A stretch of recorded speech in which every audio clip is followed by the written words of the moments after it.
Bueno, en el ejercicio 1 de la guía 7 que ustedes tenían que entregar, les pedían que formularan la proyección de Fisher de un aminoácido específico. Y además de en ese aminoácido específico, no en cualquiera de sus estados de ionización, sino su forma suiteriónica. ¿Sí? Em, ¿Cómo podían ustedes resolver este problema? Bueno, en principio lo que podían hacer era ir a la tabla de aminoácidos y buscar el aminoácido en particular que la consigna les pedía, que en este caso era asparagina. Entonces ustedes van a la tabla en el libro, encuentran asparagina y lo que encuentran es esta fórmula, esta representación. Lo que tenían que tener en cuenta es que esta representación que está acá no les está diciendo que esto sea L-asparagina o D-asparagina. Es simplemente una representación de la molécula que lo único que dice es cuáles son los sustituyentes del carbono asimétrico. ¿Sí? Este carbono asimétrico tiene un hidrógeno, un grupo amino, un carboxilo y toda esta cadena lateral. Esos son los 4 sustituyentes que tiene el carbono asimétrico.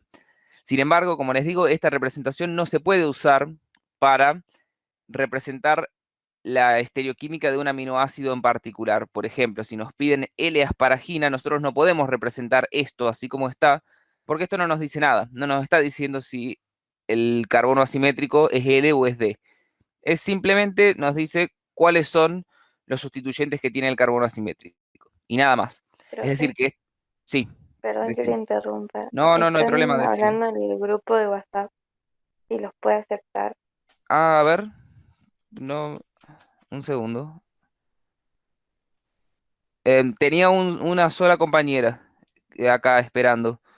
Decirles que si hay alguno más esperando, no, a mí no me ha llegado la solicitud, que lo mande de nuevo. Bueno, profe, gracias. No, no, gracias a vos. Bien, como les decía, esta representación puede servir para cualquiera de los dos, ¿sí? Porque lo único que dice es cuáles son los sustituyentes. Si ustedes quieren representar específicamente el isómero L o el enantiómero L, lo que tienen que hacer es utilizar alguna forma de representar la molécula, alguna proyección de la molécula que tenga en cuenta la tridimensionalidad de la molécula.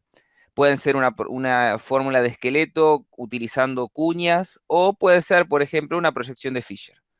Recuerden siempre, en la proyección de Fisher, el carbono asimétrico este se representa con una cruz. ¿Sí? Acá, en esa intersección de los dos segmentos, está el carbono asimétrico. ¿Sí? Y luego, en cada uno de los extremos de esa cruz, lo que ustedes tenían que hacer era colocar los sustituyentes del carbono asimétrico de tal manera que la molécula sea L. ¿Sí? Se pone, si la molécula es L, a la izquierda el grupo amino, a la derecha el hidrógeno, arriba el carboxilo y abajo la cadena lateral. Una vez que ustedes tienen representada esta proyección de la molécula, ahora sí pueden decir que esta molécula es L-asparagina.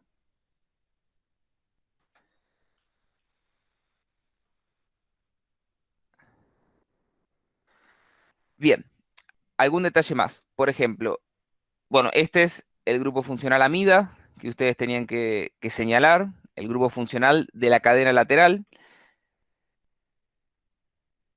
Este carbono que está acá, este, por ejemplo, en algunos casos, no digo en los TP de ustedes, pero hemos visto en algunos otros casos que lo han representado de esta manera,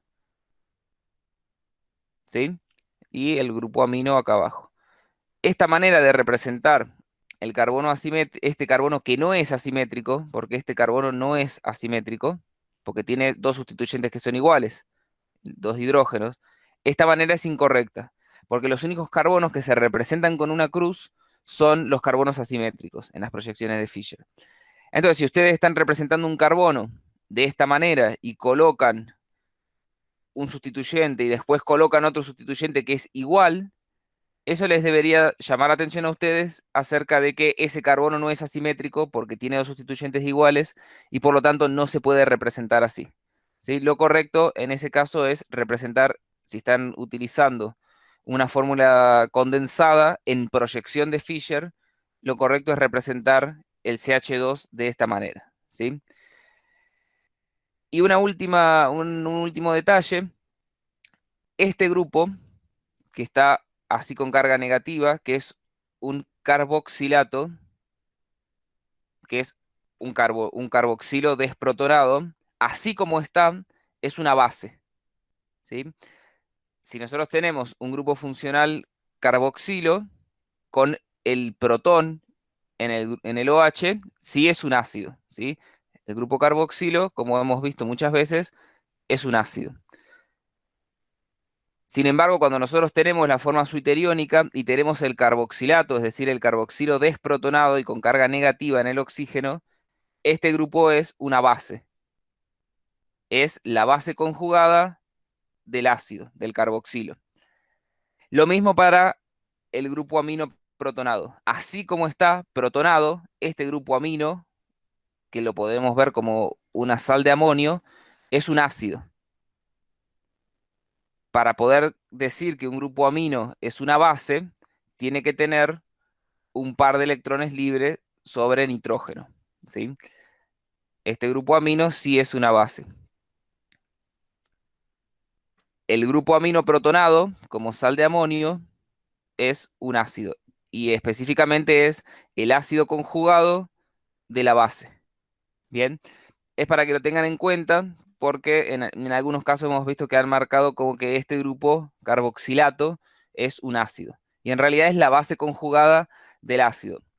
Lo que, lo que le tiene que quedar a ustedes de esto es que el, los grupos funcionales que tienen características ácido-base no siempre son ácidos y no siempre son básicos, ¿sí? Habíamos visto nosotros que al intercambiar protones pueden pasar de su forma ácida a su forma básica. Bien, bueno, era ese detalle solamente. Bueno, si no tienen dudas acá, ustedes me avisan, si no, continuamos. En este ejercicio sí hay algunas cosas que queremos aclarar. Primero, en general han marcado correctamente que este es el grupo amino terminal y este es el grupo carboxilo terminal. Ahí no ha habido problemas.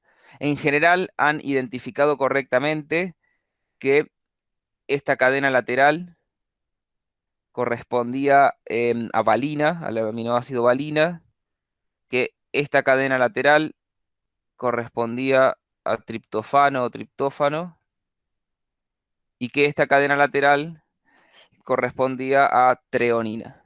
Hasta ahí bien. Fíjense lo que yo he dicho, que la cadena lateral correspondía a valina, ¿sí? Yo no dije que este aminoácido o esta cadena lateral es valina, porque eso sería incorrecto decirlo de esa manera. La cadena lateral no es valina. Uno puede decir que la cadena lateral corresponde a valina o corresponde a un residuo de valina o a un resto de valina en el péptido. Pero tengan cuidado cuando marcan la cadena lateral, no digan que esa cadena lateral es el aminoácido, porque estrictamente el aminoácido, el resto del aminoácido valina son todos los átomos que están marcados en verde. Todos esos átomos provienen del aminoácido valina que estaba libre y luego se unió a otro aminoácido que es triptofano.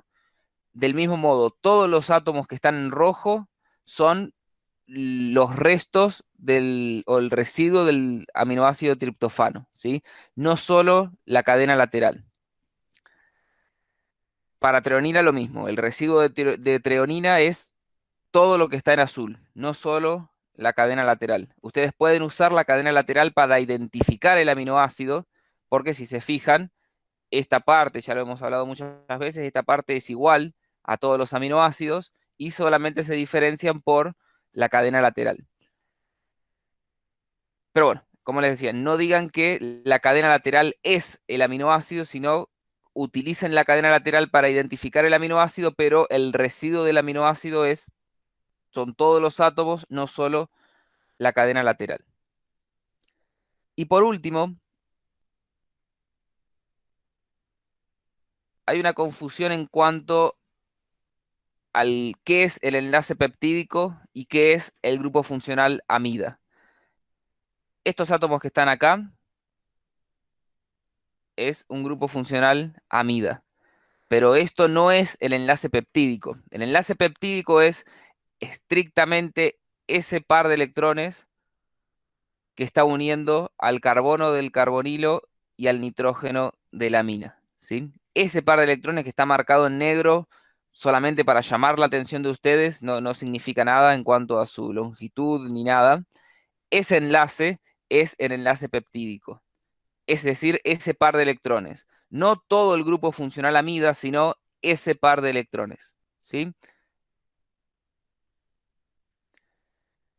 Este enlace, cuando los aminoácidos están libres, este enlace no existe, ¿sí? Es decir, que este carbono, no, cuando los aminoácidos están separados, este carbono no está unido a este nitrógeno. Cuando se unen, aparece este enlace, que es el enlace peptídico, y es decir, se forma un grupo amida, un grupo funcional amida por la unión de esos ácidos, perdón, de esos aminoácidos, pero tengan en cuenta que todo el grupo funcional no es el enlace peptídico. El enlace peptídico es solamente ese par de electrones que forma un enlace covalente entre el carbono y el nitrógeno. Em, y además, cuando ustedes en algún momento, si tienen que formular, por ejemplo, la separación de los aminoácidos, es decir, la ruptura de un péptido en sus aminoácidos libres, el enlace que se va a romper es este. Ese enlace se va a romper y se van a separar los dos residuos de aminoácidos. Entonces tengan en cuenta la diferencia entre el grupo funcional amida, que se forma cuando se unen dos aminoácidos, y el enlace peptídico propiamente dicho. Bien, bueno. Bueno, en este ejercicio no había habido ningún problema. Ah, en general pudieron identificar correctamente que los aminoácidos que tienen el grupo amino a la izquierda pertenecen a la serie L.